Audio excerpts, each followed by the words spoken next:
ሰላም እንዴት ናችሁ? የዩቲዩብ ቤተሰቦቼ ሁሉ ሰላም አለን፣ እግዚአብሔር ይመስገን። ዛሬ ደግሞ በሌላ ቪዲዮ ተገናኝተናል።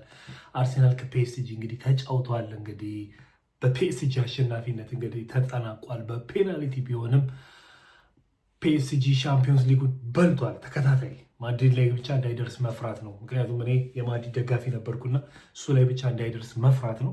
ግን ኤኒዌይስ የፒኤስጂ ደጋፊዎች እንኳን ደስ አላችሁ ደግሞ ላለው አርሴናል በጣም ነው የሚያናድደው። ላይክ በጣም ነው የተናደድኩት። እኔ አርሴናል ደጋፊ ባልሆንም በጣም ነው የተናደድኩት። ምክንያቱም አርሴናል ትሮፊያቸውን ይዘው የሚወጡበት ቀን በእሑድ ቀን ነበረ እና ሁለቱንም ይዘው ሲወጡ ማየት አሪፍ ነበረ። እኔ ከዚህ ወዲያ አርሴናል ሻምፒዮንስ ሊግ ይደርሳሉ ብዬ አላስብም፣ በእውነት የምር ለመናገር። ምክንያቱም ብዙ ቲሞች አሉ ከአርሴናል የበላለጡ ቲሞች አሉ። እነ ባየር ሙኒክ እነ ማድሪድን ብታየው፣ ሲቲ ራሱ ዘንድሮ ኔክስት ይር እንግዲህ ማየት ነው። ስለዚህ እነዚህ እያሉ አርሴናል ይደርሳል ብዬ እንደኔ አላስብም ለማለት ነው። እና ግን ቢበላ በጣም አሪፍ ነበረ። በጣም ዛሬ አሁን እሑድ ቀን ትሮፊያቸውን ይዘው ወጥተው ነበር እና ከሚሊዮን በላይ ህዝብ ነው። እኔ ወጥቼ ለማየት ሞክሬ ነበር እና አልቻልኩም። በቃ ባስ የለ፣ ትሬን የለ፣ ምንም ነገር የለም። ባይክ ራሱ ይዞ ለመሄድ አይመችም ነበር እና በጣም ነበር የሚገርመው። እና እኔ ወሬ ፕሮግራሞችን ሳይ ምናምን ከ1.5 ሚሊዮን በላይ ህዝብ ነው የወጣው ነው የተባለው። እና አይ ቲንክ ሆሎ የሚባል ሰፈር አለ እስከ የነሱ ስቴዲየም አርሴናል ኤምሬት ስቴዲየም ድረስ ነው ሲሄዱ የነበሩት እና በሰፈራችን ነበር ራሱ ያለፉት። ግን እንደነገርኳችሁ በጣም ክራውድድ ነበር። በጣም ፀሐዩ ደግሞ አደገኛ ነበር። ላይክ 30 ዲግሪ ነበር መሰለኝ እና በጣም አስቸጋሪ ነበር። እና ኤኒዌይስ የፒኤስጂ ደጋፊዎች ደስ ይላል፣ እንኳን ደስ አላችሁ። ብዙ የፒኤስጂ ደጋፊ ኢትዮጵያ ውስጥ ያለ እንኳን አይመስለኝም። የአርሰናል ደጋፊ ግን እንግዲህ አይዟችሁ። እስቲ ጨዋታውን ደግሞ በትንሹ እኔና እንነጋገርበታለን። እንደዛ ይሻላል። እስከ መጨረሻው ብቻ እናንተ ተከታተሉ። ይመቻችሁ።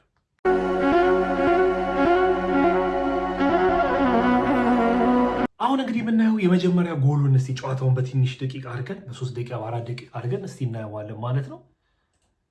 እንግዲህ እዚህ ጋር የሚታዩት የመጀመሪያው ጎል ሃቨርትዝ የሚባለው ጎል ያገባውን እያያችሁት ነው። በጣም ምርጥ ጎል ባይዘው ያገባው። ቢስት ግን ከባድ ነበረ። ደግሞ አጋጣሚ የመጣ ኳስ ነው ይዞ ሄደ። ሁሉም ተከላካይ ሄደዋል እና ምርጥ ጎል ያገባው። ቢስተው ግን በጣም ከባድ ነበረ። ምክንያቱም ካጠገቡ ሳካና አይ ቲንክ ኦዴጋርድ አሉ ብቻቸውን የቆሙ ማለት ነው። ግን ምርጥ ጎል ያገባው በጣም ምርጥ፣ ቶሎ ነው ያገቡት። ላይ ግራኑም ቀኙንም ግራውንም ነው የሚጠቀመው። ዴምቤሌ እንደምታውቁት ጥሩ ተጫዋች፣ ለበረኛ ራሱ በጣም አስቸጋሪ ነው። ምክንያቱም ነውና ይህንን ይመስላል። ጨዋታ እንግዲህ ተበልጠዋል። የጨዋታውን ስታተስ ደግሞ እስኪ በትንሹ እንየዋቸው። ለማንኛውም እስኪ ስታተሱን በትንሹ እንየውና በፒኤስጂ እና በአርሴናል የነበረውን ፖዚሽናቸውን ምናምን ነገር ምንና እንነጋገርበታለን። እስቲ ፖዚሽናቸውን PSG broke the record for a Champions League final possession, 75%. Arsenal 25% possession and 1 shot on target in 120 minutes. In a way, football won, didn't it? 75 ለ25 ፖዚሽን 75 ለ25 ነው ያለቀው። 75 ለ25 ማለት በጣም እኔ እንደዚህ አልጠበኩም ነበር። እኔ አርሴናል እንደውም ጥሩ የተጫወተ ጨዋታ ነበር የመሰለኝና 75 ለ25 ማለት በጣም አስቸጋሪ ነው። ሾቶን ታርጌት እና ደግሞ ወደ ጎል ለመቃረብ እንትን ያሉት ፒኤስጂዎች ብዙ ሄደዋል። አርሴናሎች ብዙ ሄዱ፣ አንድ ነው የሄዱት እና በጣም ነው የሚያስገርመው።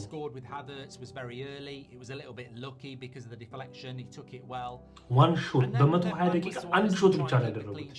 አሁን ገባሉ። PSG equalized, there was no plan. The strange thing for me is that okay, PSG are the Champions League holders, but when Kvaratskhelia goes off and Dembele goes off and you're bringing on Martinelli, Eze, Madueke, you're actually making better attacking subs than they've got on their bench. እንግዲህ ይሄ ሰውዬ እዚህ ሀገር የሚኖር ሰውዬ ነውና በጣም በብዙ በተለይ የማንቸስተርን ኳስ በጣም የሚናገር ሰውዬ ነውና በፒኤስጂ በአርቴታ በጣም እንደተናደዱ ነው የሚናገሩት። ምክንያቱም አስተላለፉ ጥሩ አይደለም ምናምን ነው የሚሉት እና እንደነገርኳቸው ፖዚሽኑ ራሱ 75 ለ25 በጣም ሰፊ ፖዚሽን ነው ያለው። የሞከሩት በ120 ደቂቃ ራሱ አንድ ሙከራ ነው የሞከሩት። ይህን ራሱ በጣም ከባድ ነው። አንድ ሙከራ ብቻ ነው የሞከሩት በ120 ደቂቃ ሙሉ። አርሴናል የሞከረው ዋን ሾት ኦን ታርጌት፣ እሱም ገባ ጎል። በቃ ልቅ በጣም ከባድ ነው እንደዚህ መሆኑን እኔ የምር ለመናገር አላወቅኩም ነበር። ለአርሰናል ደጋፊዎች ግን በጣም አዝናለሁ በእውነት። ፒኤስጂ በጣም ይችላሉ፣ በጣም ነው የሚችሉት። በጣም እነ ቪኒሲያ የሚባሉት እነ ኔቬስ የሚባሉት እነ ዴምቤሌ 7 ቁጥሩ ስሙ ባይያዝልኝም በጣም ነው የሚችሉት። አርሰናል እንደሚሸነፍ በጣም እርግጠኛ ነበርኩኝ። ግን ያው እንደዚህ 1-1 ወጥቶ በፔናልቲ ይሆናል ብዬ አልጠበቅኩም ነበር። ኤኒዌይስ ግን ፖዚሽናቸውና ታርጌት ላይ የሞከሩትን ሳይ በጣም ከባድ ነው። አርሰናል ትንሽ ኤኒዌይስ ወደ ፔናልቲ አመታታቸው ደግሞ እኔና በዚሁ እንዘጋለን ማለት ነው። ፔናልቲ አመታታቸው በአጠቃላይ ጥሩ ፔናልቲ ነበር። ራሞስ ፔሲጁ ነው የመጀመሪያ የመታው። ራሞስ እስቲ አመታቱን እንየውና በጣም ምርጥ አመታት ነው የመታው ራሞስ። በረኛው በዛ በኩል ቢዞርም አይመልሰውም ነበር የምር ለመናገር። ዋው ዮጎረቴስ ይሄ ስሙ በጣም ነው የሚከብደኝ። እኔ ባይዘውና ይሄ ራሱ ምርጥ ፔናልቲ ነው የመጣው። እኔ እንደውም ይስቷል ብዬ በጣም አስቤ ነበር። ከዛ ብዙ ጊዜዎች አጥቂዎች አይታችሁ ከሆነ ይስታሉ በጣም 14 ቁጥር ፔስጁ ከዚህ በፊት ጥሩ መጥቷል።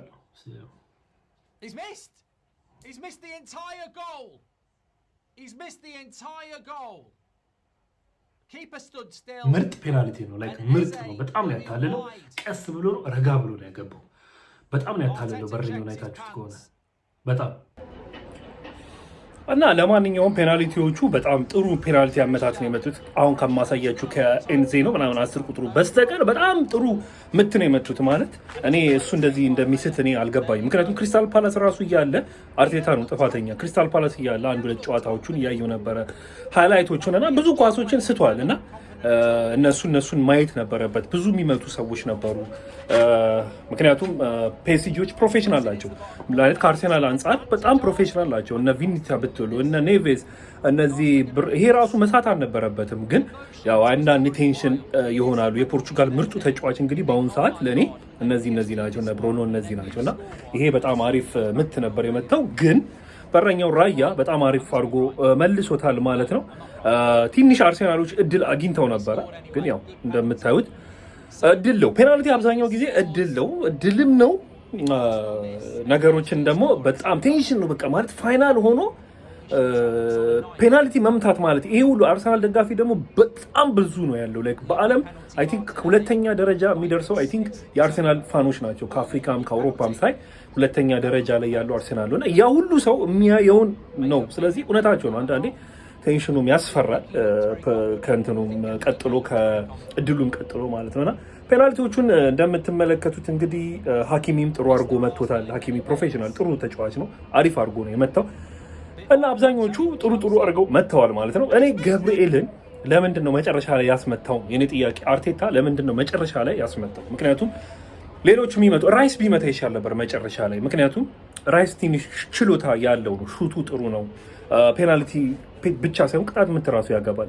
አብዛኛው ጊዜ ተከላካዮች ለምን እንደሚመቱ ፔናልቲ ስፔሻሊ ወደ መጨረሻውን በረኛ ተከላካዮች መምታት የለባቸውም ብዬ ነው የኔ እምነት ያለኝ። ያው ከአርቴታ በላይ ባንሆንም ማለት ነው። ኤኒዌይስ ግን በአጠቃላይ በፒኤስጂ አሸናፊነት በሻምፒዮንስ ሊግ ዋንጫውን በልተዋል ማለት ነው። ለአርሴናል ደጋፊዎች እኔም እንደምታዩት አርሴናል ሰፈር ነው አካባቢ ነው ያለሁት።